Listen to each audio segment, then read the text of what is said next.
يوم غير قلبي. في زحام الأيام العادية نمر بلحظات نظنها صغيرة، لكنها تكون نقطة تحول في القلب والعقل. هذه قصة عثمان.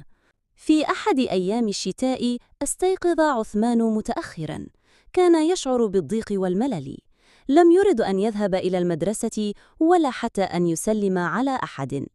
نظر إلى وجه أمه وهي تعد له فطوره، فلم يقل لها شيئاً، وعندما أعطته حقيبته أخذها بدون كلمة وخرج من البيت.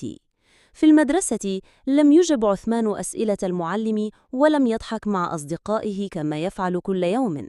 وعندما رجع إلى البيت وجد أمه جالسة وحدها تصلح قامصه الممزق. توقف عند الباب وسمعها تدعو له: اللهم احفظه واهدي قلبه.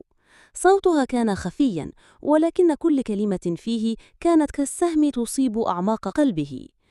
هناك وهو يقف خلف الباب أدرك أنه كان يحمل في صمته ألماً وفي صمتها دعاءً، وفي كليهما حباً يفوق الوصف.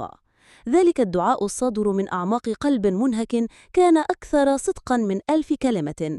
وهناك تجمد عثمان في مكانه. نظر إليها وفي عينيها تعب، ولكن كان في وجهها نور وحب لا يوصف.